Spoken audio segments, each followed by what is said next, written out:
that ball. Remember Radio with your host, Jen T. Fuck, I don't know what the fuck. Yeah, fucking Jen is a warlord. I'm fucking coming for you. Now I feel poo coming out of my bum. Yeah, it's a lot right now. Yeah, it's a lot. What's up, everybody? Welcome to Rambo Per Radio. I am your host, Jen T. Twitter and Instagram at Jen T523. No, we are not saying X at 523. Stop it. Elon, come on. That's not... Find me at X at... Dog. It doesn't work, man. I know the story behind X. I know it's important to you. I know that PayPal started as X.com. And then you and Peter Thiel birthed PayPal out of X.com. He has this vision back in the 90s for X.com was your one-stop place to get everything that you needed. And I know that he's trying to reinvent the wheel again with X. But it doesn't work, man. I'm sorry. I want to believe in this. I want to believe in you, Elon, but this sucks donkey dicks. Sorry, I'm trying to be an optimist player. I know you're the visionary, you're the man, you got the money, you got it all figured out. But I'm telling you as a user, how am I supposed to tell somebody? Yeah, just find me at X.com at GNT523. It doesn't sound as cool as Twitter.com at GNT523 or Twitter at GNT523. X at It doesn't work, man. I'm sorry. I want to believe, but I can't.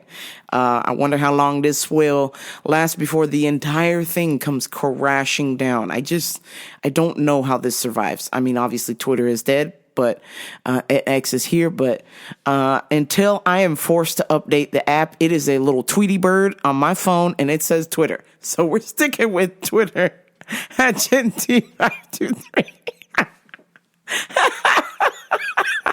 Man, so many things happening. So many changes.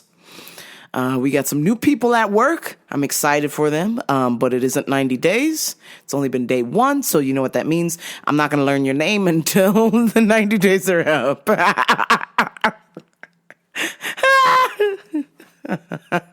I'm sure they are nice people. I'm sure they're beautiful souls. But if they are like the last person we had, old Lupe, well, she quit in less than 48 hours. So... So, just saying, you got a lot of shoes to fill here. People who don't quit within the first week.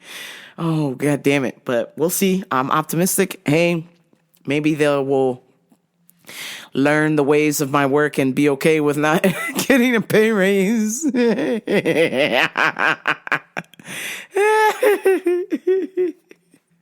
Or people just treating you like dog shit. We shall see. They're pretty young, so I'm sure they don't have that tolerance yet for a regular ass job, but you know, we'll give it some time here. But speaking of time, it's time for Customers of the Week. Well, I'm trying to be gentle with this one because this is somebody I went to school with. It's their mother, so I'm trying to be kind. But goddamn, their mom is crazy as fuck. So every time this individual's mom comes in the store, I try to be, nice out of respect to my friend I went to school with. And even though we're not really that close of friends anymore, I'm just, out of respect. You respect your elders, trying to be cool. But she's a little old Asian mom, and she goes, "Oh, hello, Jennifer, hello." I'm like, "Oh boy, here we go." And she goes, "Oh, I am here to re-dye my hair again." And man, every time she grabs a hair dye, I don't think she understands the concept of how hair dye works. Hair dye should compliment you. It shouldn't make you look like a clown.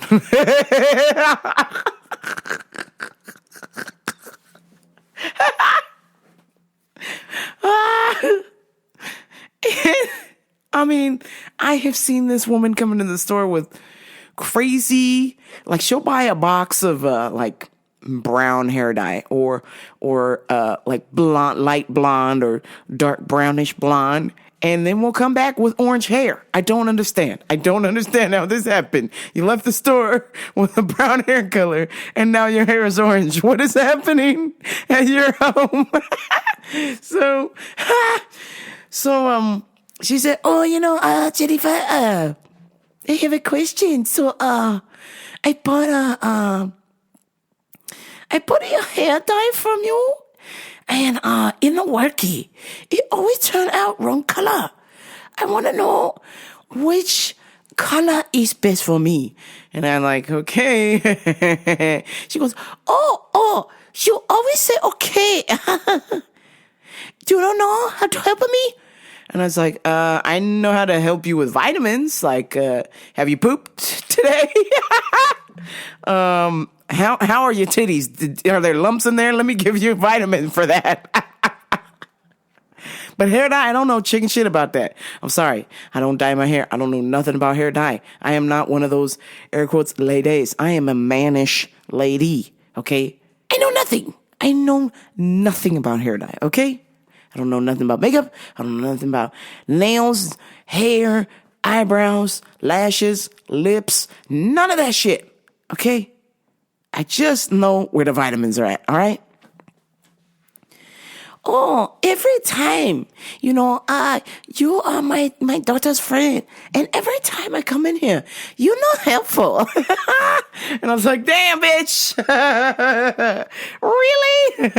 And I was like, well, if you had a vitamin question, I could totally help you. And I was like, take that, catch that dirt, G-Ma. Catch that dirt. So, she said, okay, at this time, so you see in my hair, it's a kind of, orange is white, and it's a white on the top, and an orange on the bottom. And I want a brown hair. I want brown hair like a yours. And I was like, oh, you what? You what? Brown hair like a mine? I'm like, bitch, I have brown hair because my parents had brown hair, and then they mixed together and genetically gave birth to me, and I have brown hair, okay? This is not something I bought at a store. This is my natural hair color. If it's any color that's different, it's because I'm out in the sun all the time working in my yard. So she's like, no, I want your hair color. You must help me find your hair color. I'm like, it's not in a box, ma'am. She goes, huh? I was like, yeah, it's brown, and it's brown because I was born with brown hair, and then I am in the sun. And she's like, oh, okay, well, maybe I try and look on this chart here with all the hair colors, and I try and match. Which one you think best match? And I was like, okay.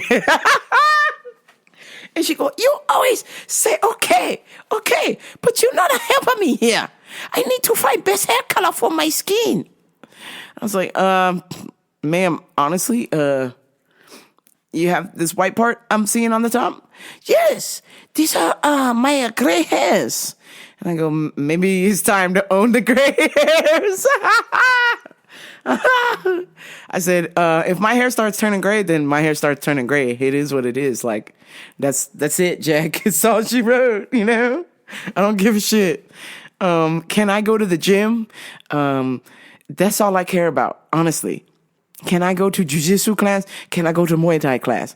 I do not care about gray hairs, duck lips, BBLs, nose jobs, face fillers, Botox, pull back, stretch, vaginal plasty. I don't care about none of that shit, okay? Jiu-jitsu, Muay Thai. She's like, so the top is a gray and the bottom turned to an orange. I don't understand. I'm like, okay, well, so maybe you just need to go like browner. Like, you want to be brown as me, then maybe you should pick like the brownest one, like brown, like as in black.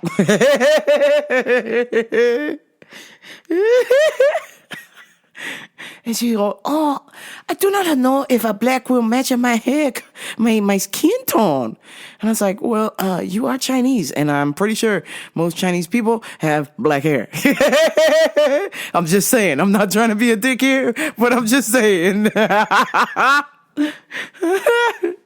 So I was like trying to convince her to buy the black one. And she goes, oh, I really love this purple one. I think I'm going to buy this purple. What do you think? And I was like, okay.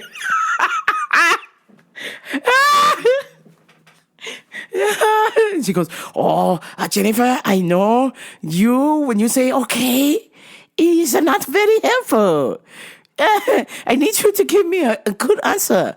Purple or a brown, light brown? And I was like, what does your heart feel like?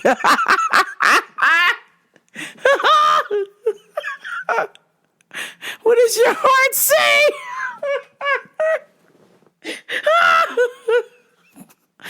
She said,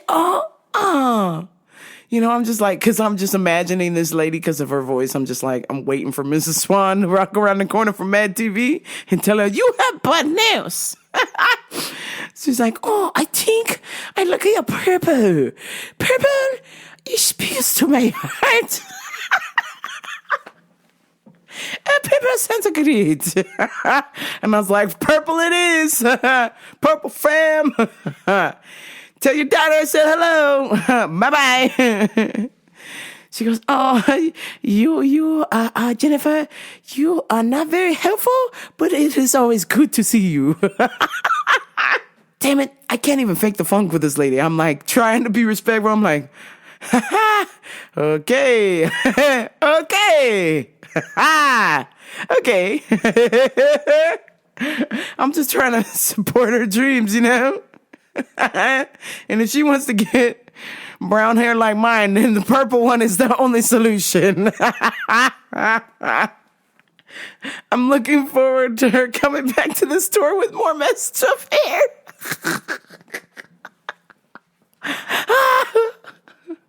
I mean, when I seen her yesterday, she looked like... Yo! She looked like the little Asian girl from Mission Impossible with the white stuff all over her face, but with orange bottom. Like if you dipped the Valencia orange into cocaine, that was the homegirl's mom. Where you see a little white spot on the Valencia orange you buy at produce. That's what her hair looked like. Oh my God. Oh man. So after I got done with that, I was just trying to gather myself. I was kind of just giggling and doing my thing. And then I heard psst, psst, psst, psst, psst. And the only time you hear psst, I heard psst, psst, that's in the hood. And we fighting. So I turned around all quick. And go, psst, psst, psst, hey, hey. And it was this Vato looking guy. He's like, psst, psst, hey, hey. And I was like, did you need some help, sir? Hey,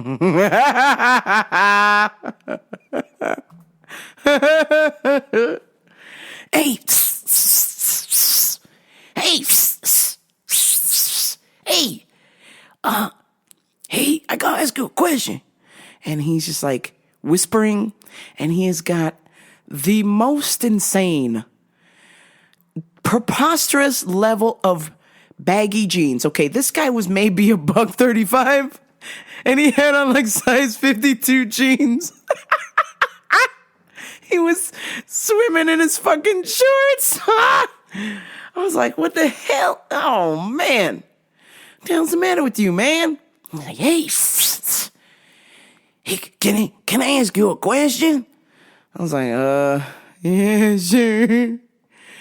And I just noticed, like, right as he's talking to me, I'm just listening to him in slow motion, and I'm looking at his body language, and he's sweating like a hookah in church, okay? This guy is sweating profusely. It's 9 o'clock in the morning.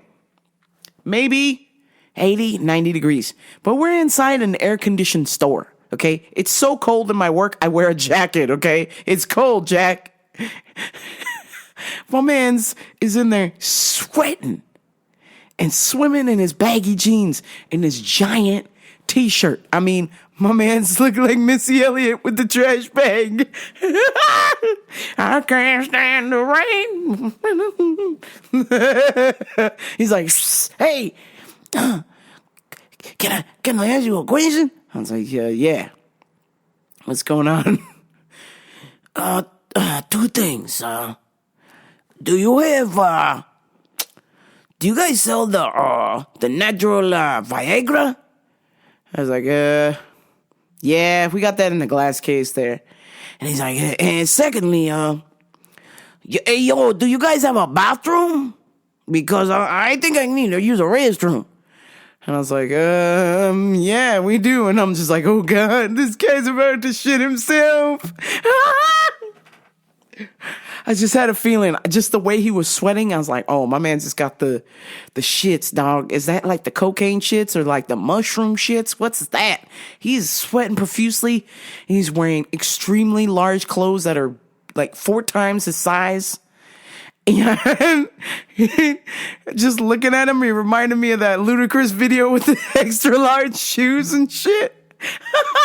Everything was XL on this guy, but he was tiny. He's tiny little vato guy. Like, you know when you go to the grocery store and you put the 25 cents in the vending machine and the little homies come out? He looked like one of the little homies.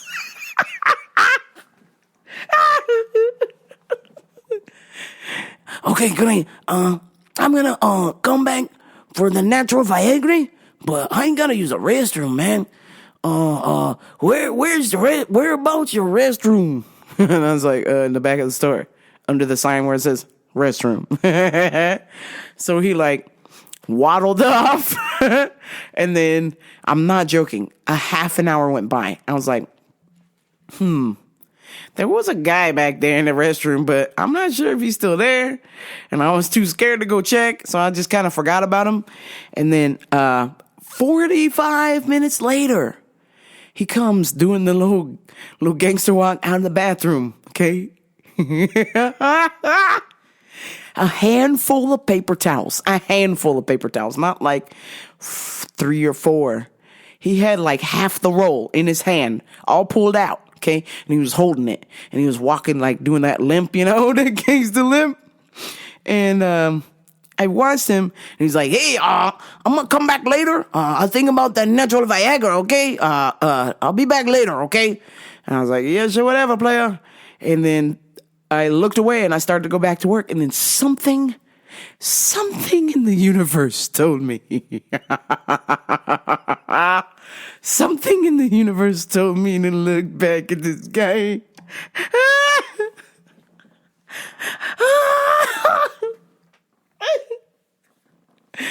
I turned and looked at this guy ever so slowly. And while I'm doing this, I'm like, man, it's Tuesday. I ain't got shit for my podcast. What am I going to talk about? I look back at this guy, and as he's walking, large chunks of pieces of toilet paper are falling out of the bottom of his shorts. Okay? And I'm like, what the hell is going on? Large chunks of toilet paper are falling out of this man's pants. And I was about to go, excuse me, sir. And I was like, no.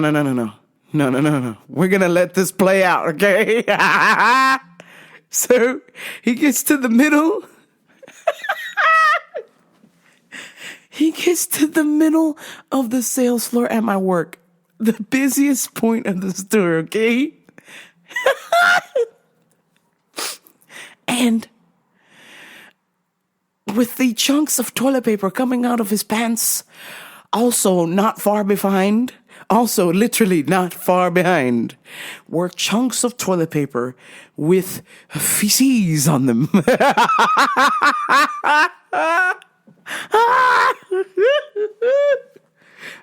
My man was shitting himself as he was walking out the door. There were chunks of toilet paper with shit, with fucking shite on them in the middle of the floor. And I said, yeah, I'm out of here, Jack. I don't get paid for this shit. And I was like, I'm gone, Jack. I dipped out of there and I see my man.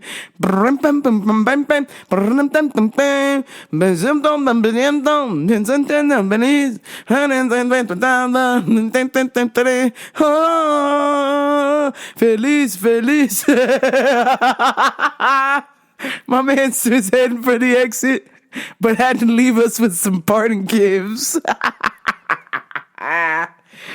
Holy shit. Nomini Patro Spiritu Santi. Shit. Okay. There were chunks of toilet paper with Call of Duty on it. And I was like, oh my God, I am out of here. And then the best part was, so I was like, well, I'm not picking this shit up. Literally, I'm not picking that up. Yeah. So I said, oh, shit is a hazard. And the new rules are management has to clean up shit because it is hazardous material. Back in the day when I started working there, I had to clean up so much shit. People shitting on the wall, people shitting on the floor, people shitting in produce. And, you know, managers would get a good kick out of it. And then something happened within the last 10 years or so where fecal matter is now a hazardous material and only management can clean it up. So, as I was wandering over to make the beloved phone call, like, attention, all of my bosses, you have some human feces to clean up. Some lady, some negligent parent with a child comes scooting in the store, not paying attention.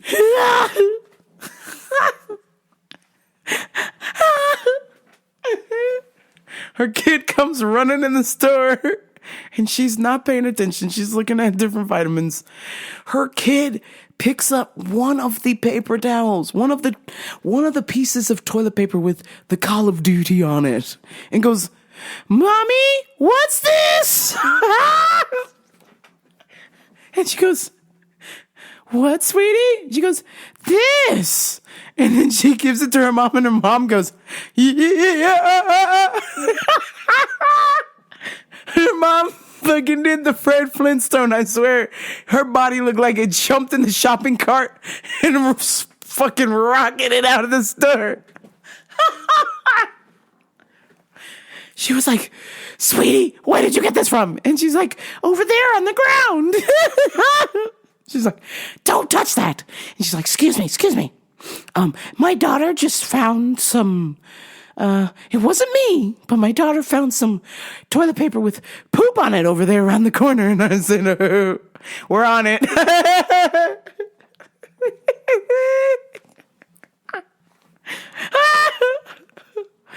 So by the time a manager got there, another person with their shopping cart had fucking ran it over. So it was all jammed up in the shopping cart. This person's doo-doo tissue was all smashed up in the shopping cart wheel. Oh my God, I was in stitches. I was like, holy shit, this is the best day ever. It was like Frogger. I was literally just watching around the corner, taking my time, watching and seeing which customer would either step in it or try and pick it up first. And God bless it, it was a child, a bad one at that. So I was like, oh, this is payback for your kid coming up in here and pushing stuff down and making a mess of our green drink machine. Here's a doo-doo tissue, mommy. Mommy, look what I found, a doo-doo tissue. Oh my God, I was in stitches. That totally made my day because it was fucking boring. Until that guy came up in there all sweaty. "Hey, fool, where's the restroom?"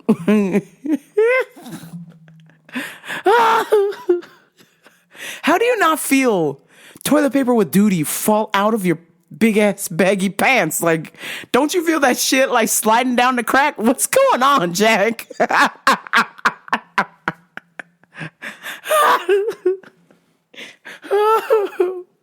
Oh my God. Oh man, I was dying. Some current events. Oh man, our beloved Tony Bennet passed away at 96 years old. And man, what a treat we had. We had so many good tunes with beloved Tony Bennet, but my favorite of them all was the duet with Lady Gaga. And that's why a lady is a tramp. That's why the lady is a tramp. That's why a lady. That's why the lady is a tramp. Oh, God damn it. I love me some Tony Bennet. Oh, my God. What the things that man has seen. If I could have gotten Tony Bennet on Ramboper Radio and asked him some questions like, hey man, what was the Rat Pack like? Oh man, what was it like, singing this song and doing all this cool shit? Man, Tony Bennet, I'll have to ask him when I see him in the next dimension, in the next universe, of course. And then, of course, our beloved Irish queen, Sinead O'Connor, passed away at 56 years old. And, she had her beloved song, Nothing Compares to You. I can buy my dinner in a fancy restaurant. Since you're gone, I'm living, do whatever I want. Since you gave to your love. Oh shit, Sinead's coming back from the dead to kill me. Went to the doctor and guess what it told me?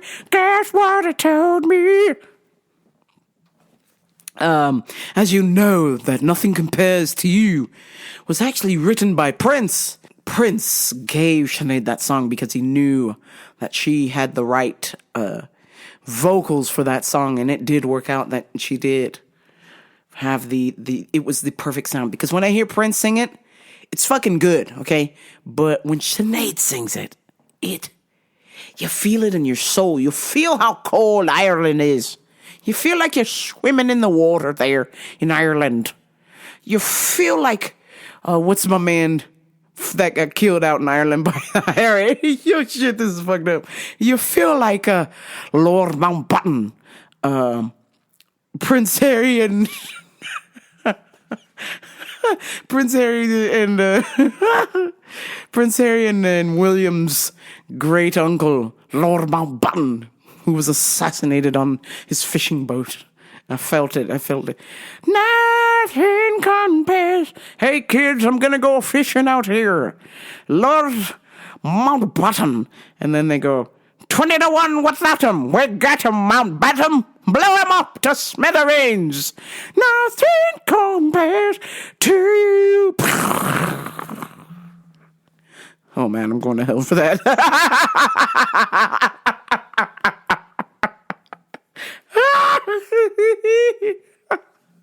Oh shit.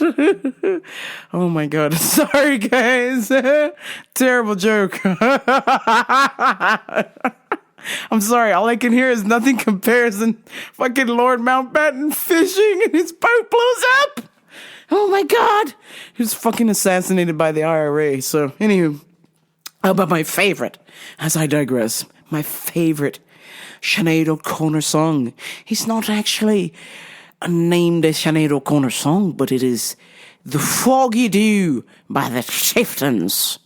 And our beloved King Conor McGregor, Cooney McGruby, one year walked out to that with Sinead singing, and it brought a tear to me eye. Okay, it brought a tear to me eye. I got me shillelagh out, and I went.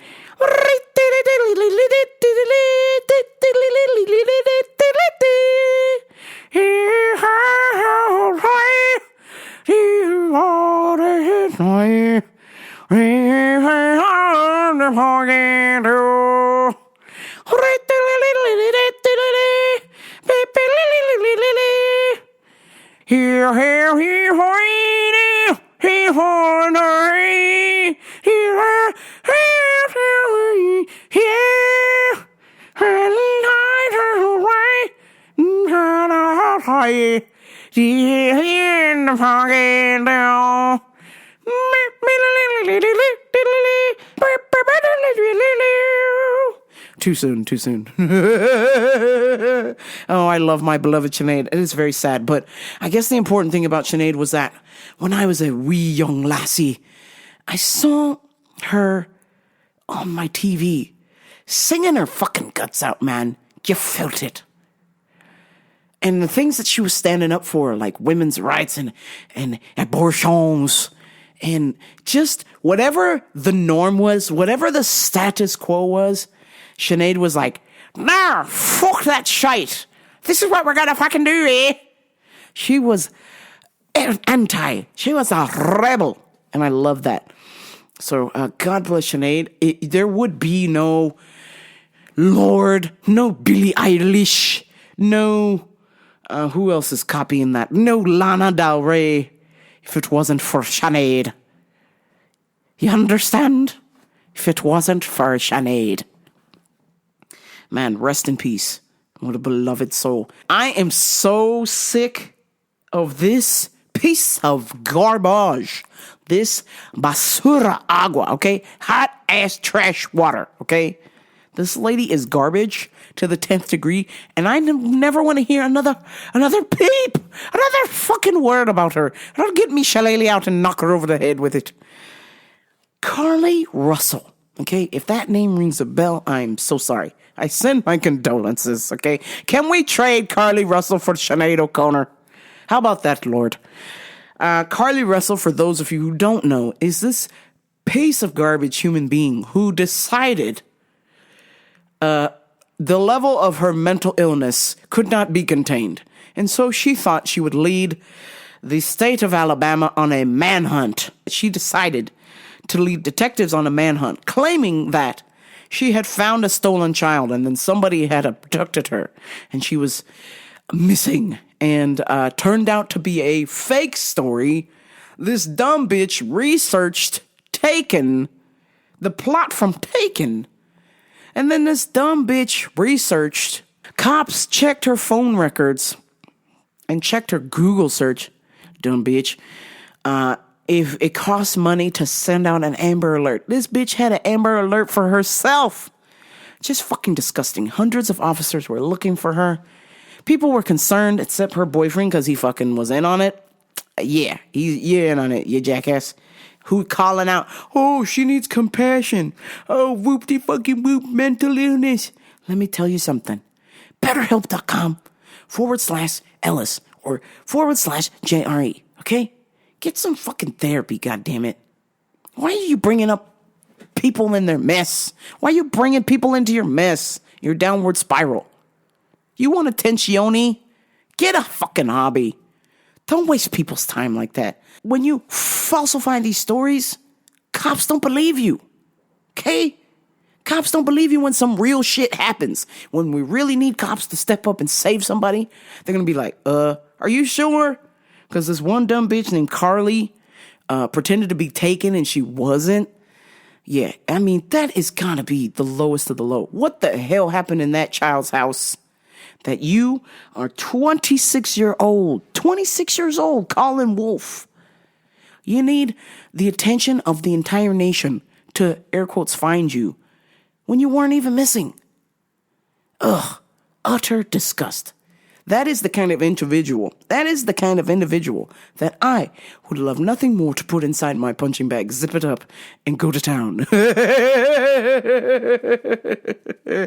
My God, what an absolute disgrace. And the boyfriend is like, oh, please, we need to spare her. We need to... Nah, son. Old girl needs a spanking. I think that's what happened. Old girl didn't get spanked, and we need to give her ass a spanking, okay? Because you don't be doing something like that. We knew growing up as kids, you don't be bothering the police First of all, coming in a black neighborhood, the police don't come. But if you happen to be in a neighborhood where the police did come, you don't be bothering them unless it was a fucking emergency, okay? Unless it was an emergency. And you certainly didn't pretend to be kidnapped. Because how many people, how many children, how many young people, how many women get kidnapped and exploited and trafficked every day? Girl, come on. Come on. I would have rather you have went to the store and I don't know, or I would have rather you Google what's the best thing I can do for my mental health. I am not well. Can I check myself into a facility? Where's a free facility? Where is a shelter? Someplace I can go because I am not well. I am not mentally safe. I am unstable. Okay? There's nothing wrong with having mental issues, but please either have somebody who possesses the ability to discern that you need medical attention, or you yourself, if you realize that you have crazy ups and downs, highs and lows, call a motherfucking doctor, okay? I know there's an Adderall shortage or something going on, but please, you need to be seeking medical attention. I don't know where the idea that you thought to be pretending to be Liam Neeson and Taken was going to help you, because it didn't, okay? It didn't help at all. As a matter of fact, it made your situation worse. You look like a fucking jackass. And, if you do get abducted, people ain't going to help you next time, playa. So you better hope and pray nobody try and kidnap your ass. Man, some serious stuff. And speaking of serious stuff, so serious stuff, I am watching Netflix, The Deepest Breath, and holy shit, this fucking show is crazy. It's not a show, it's a documentary they made about free diving, and basically it's people, they will take one breath and they will swim the deepest that they could swim into the ocean before they turn back around to the surface. And let me tell you, everybody on this show who be swimming in the ocean and swimming as deep as they can, most of them don't make it back to the surface. You get to see them. You get to watch their eyes roll into the back of their heads, and then they go, they fucking turn into 28 Days Later, Jack, and it is scary as fuck. And cause it's real. It's happening in real time. I'm like, oh, they did. They're dead. And they go, yeah, so, this one person, we brought them back to life. The other one didn't make it. It's like, wait a minute, what? Netflix got a show where real people are dying? Oh my God, I gotta watch this. So I highly recommend The Deepest Breath on Netflix. It gives you a look into just how insane this has got to be. Next to the, maybe even more scarier than the little squirrel suits, this free diving shit with no oxygen, you take one breath and you dive as far as you can. That might be the scariest sport on planet Earth. I'm just saying. I've seen some extreme sports. And I've never seen people where the point of their dive is to go so far that once they hit their goal, they just literally die. And then hopefully another person sees them and saves them and brings them back to life. Oh my God. That is insane. The whole point of your journey is to dive as far as you can and then try not to die. Oh my God. Gotta be the most extreme sport. Crazier than MMA, Jiu-Jitsu, Sambo, left way, Muay Thai. It's insane. It's fucking insane because you're in the ocean, okay? Some people, they say, dove down and never came back up. Like, as in, they never found the body. They just dove down and they just disappeared into the fucking abyss. The abyss. Okay? That is some scary ass shit. I think one of the records was 104 meters. Can you imagine swimming the length of the Statue of Liberty on one breath? Yeah. Okay. That's fucking extreme. Extreme. Where's that Supercross voice? Supercross. Free dive into the abyss. Yeah, I highly recommend. Check out The Deepest Breath on Netflix. It is crazy. Okay, let me give you some UFC picks, and then I will leave this godforsaken office. It is 90 fucking degrees in my house because I had to turn off all of my fans to do this show because I don't want you guys to hear noise. Okay, so my first UFC pick is Miranda Maverick, Matthew Schmelzberger, taking a risk on CJ Vergara, Jake Matthews, Roman Kopilov, Marcus Rogerio Dolima versus Derek Lewis. This might be the end for our boy Derek Lewis because I just can't see. I mean, unless he gets one shot through, I can't see him getting his hand raised in this fight. I feel like Marcus is going to probably tap him out. Next, Gabriel Bonfim, who is undefeated, 14 and motherfucking 0, looking to make it number 15. Let's see who else I got. Kevin Holland versus, what's my man's name? The name escapes me. Fuck. Mike Chiesa. Mike Chiesa versus Kevin Holland. I'm taking a desperation pick here. Kevin Holland, he needs a win, or I think my man's is going to be out of a job because I think he's lost his last 2 or 3 in a row. Yikes. Tony Ferguson versus Lean Mean, IE's finest, Bobby motherfucking Green. I'm taking Bobby motherfucking Green. Stephen Thompson, Jan Blachowicz versus Alex Pereira. I'm taking Jan. If it stays on the feet, I think Jan gets knocked out. But if he takes it to the ground, goodbye, Alex. And lastly, Justin Cagey versus Dustin the Diamond Poirier. Dustin won the last fight, so I'm taking Justin this time. So that is going to do it for my UFC picks. Bet with me, bet against me, who cares? Let's watch some motherfucking fights. Before I go, one order of business. My calendar is officially open. I am now taking bookings for either online supplement coaching or in-person self-defense coaching, boxing coaching, Muay Thai coaching, all private lessons. If you want to add a second person or more people to your group, you are free to leave me that message on my Calendly. That's right. I believe my Calendly is Genty MMA. Let me see. Let me get it right here. My Calendly, of course, where you can book an appointment with yours truly, and we can start training. Okay? Doesn't matter how hot. Yes, Calendly.com/GenTMMA coaching. 30-minute sessions. I've got, just for right now, just Fridays only, just to test the waters out. But as it becomes more popular, I will open up more days. But for right now, Fridays is my only free day. I don't have any other free days, unfortunately. So, Friday, you may book between the hours of 11 and 5 p.m. So they are 30-minute sessions. Unless you specify you want an hour, then you can book an hour with yours truly. Calendly.com/GenTMMA coaching. Come on, sign up.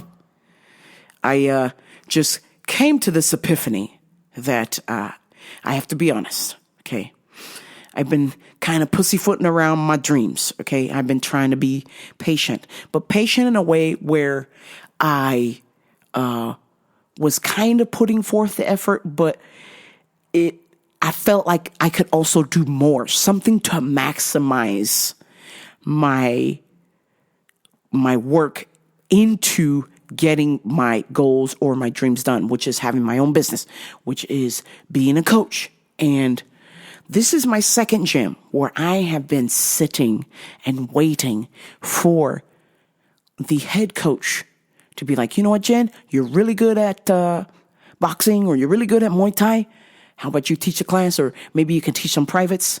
The previous gym I was at before COVID, God bless them, he was teaching me how to teach.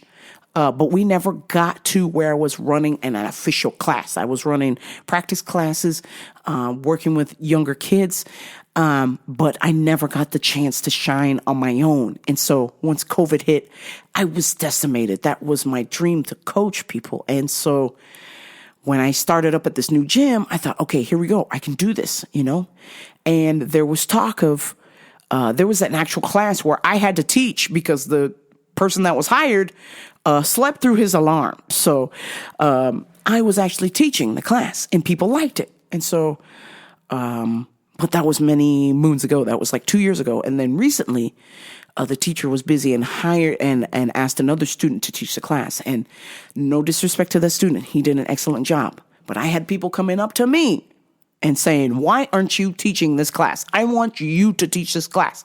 And I said, hey, why don't you talk to the head coach and let him know? And then they said, no, why don't you talk to the coach? And I said, no, it would be better if he hears it from the students, because I've already said, hey, I'm open to do this. Let me know when you're ready. So I've been waiting and I've been waiting. And I had a conversation with my homie. I call him Uncle Rico. And Uncle Rico, shout out to Uncle Rico. Uncle Rico, when I met him, was a party machine. Didn't give a fuck. Party machine. Woo, woo. He was party boy. Okay, partying nonstop, right? Partying so much so he wouldn't know what day it was sometimes. I'm like, damn, Jack, you party hard. So since then, some things personally in his life, like taking care of a child, has caused him to leave the life of the party behind and really start to get his life together. And boxing has kind of tuned that in as well. And so he had mentioned to me the other day, he said, man, Jen, I wish you were out here in Atlanta. I would love for you to coach me. I really need a boxing coach. And I said, man, I would love to coach you, man. I said, but I'm currently waiting at my second gym for my second head coach to realize that I'm worth a damn and let me coach there, right? And another friend popped into the chat and said, oh, man, I don't think I'm going to make it to boxing. And I said, what's going on? And she goes, oh, well, if you don't make it to boxing by a certain time, the class gets filled up. There's not enough bags. And I said, what kind of boxing class is that? I said, I'm in a boxing class with 20 people. We only have 5 bags. 2 to a bag. The rest are doing circuit training. This ain't hard. And then Uncle Rico goes, boom. That's why you're a good coach. Boom. That's why you're a good coach. Problem solving. You would never turn somebody away at a boxing gym. Oh, sorry, we're full. What kind of bullshit is that? You pay to go to that boxing gym, right? So if you don't show up, you don't get to go, you don't get to box? What kind of bullshit is that? Nah, there's room for everyone. 2 to a bag. The rest of you doing circuit training. Switch in and out. Rotate bags each round. Not hard. And we got to talking some more. And he goes, I really want to take this boxing fight coming up. But I really need to spar. And I said, well, yes and no. And then I showed him some footage of brother Max Blessed Holloway. And I said, look, this man threw a UFC record number of punches. He outboxed one of the best boxers in the UFC. He was not known for boxing until that fight. Max Holloway versus Calvin Kattar. Until that fight happened, everybody's saying, oh, what's it going to be like going against the best boxer in the UFC? Oh, are you going to be okay? Oh, are you da-da-da? Everybody's counted this cat out. Max Bless Holloway did not spar for that fight at all. He did everything you're supposed to do as a boxer and did not spar because he knew.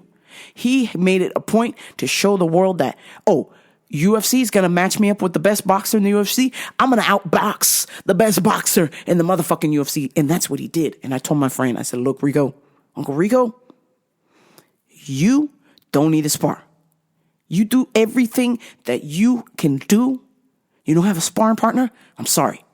But you do everything else that you could possibly freaking do as a boxer. Training, pads, fundamentals.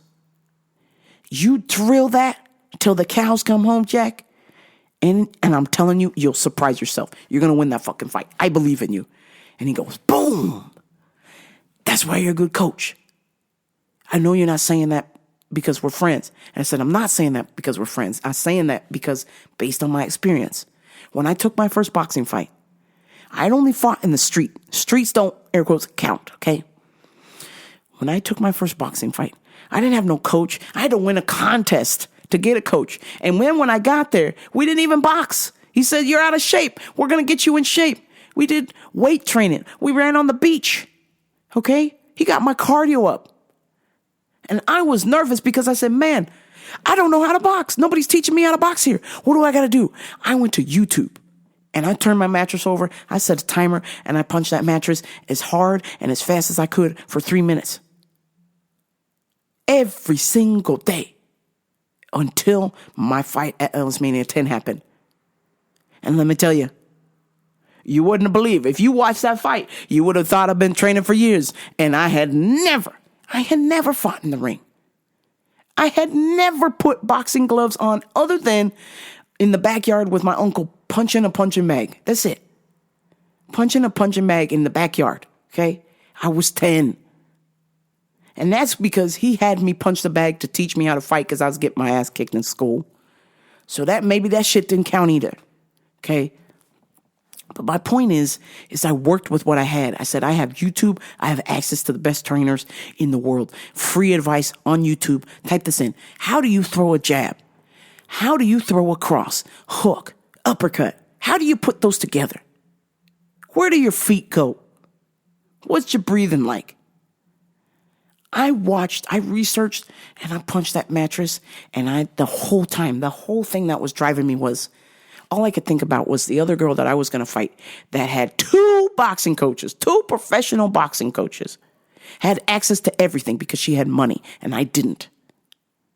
That drove me to want the victory so bad. And then I told myself, when I got there, I said, you know what?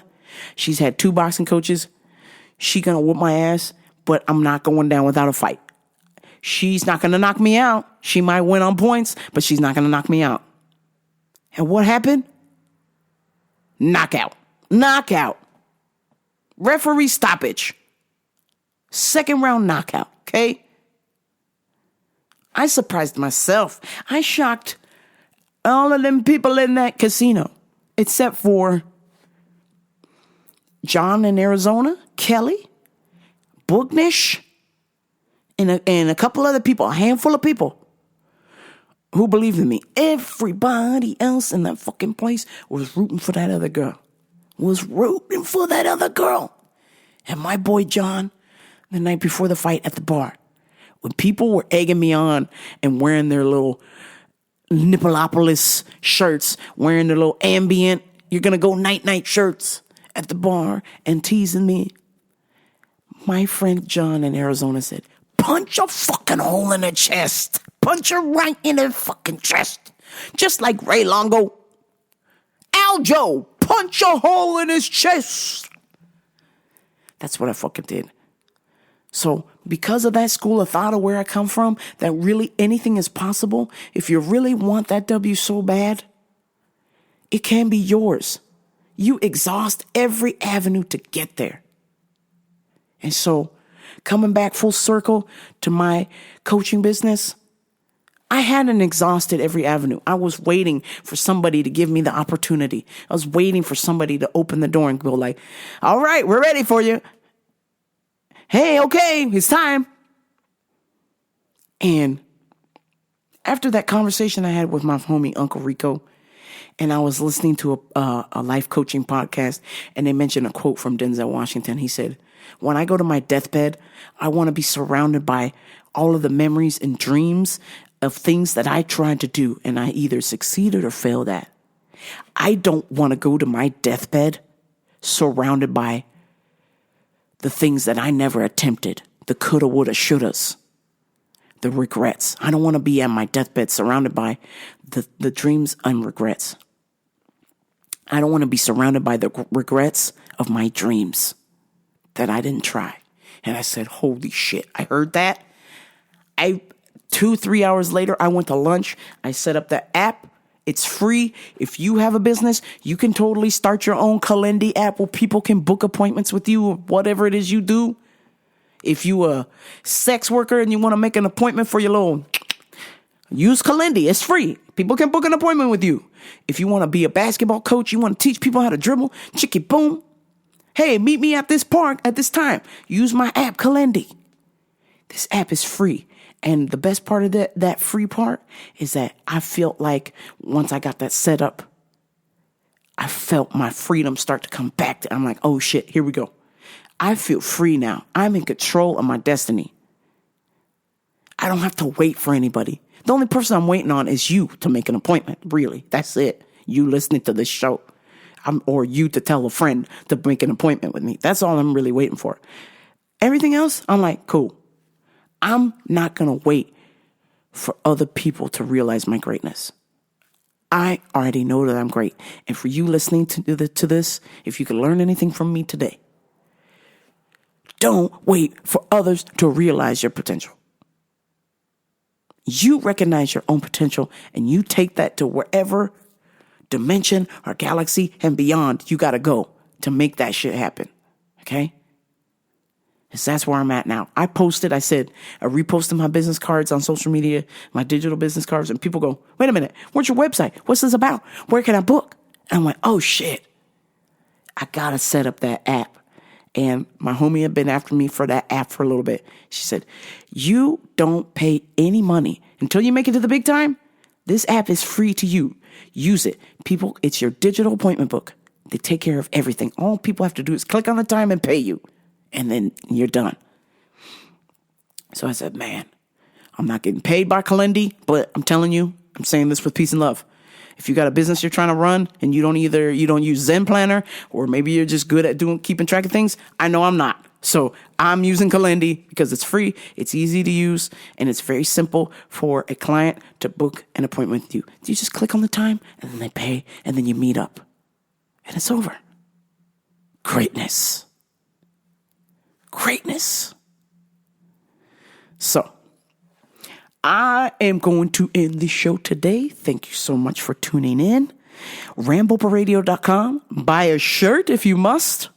I will put up new shirts very soon. I'm trying to still sort out all of this biz. I'm in the process of trying to create a secondary Instagram for my coaching page. I already have it, but I'm just holding back from changing it over. It was my old DJ page, and man, I'm like, where am I going to post my music, man? Fuck.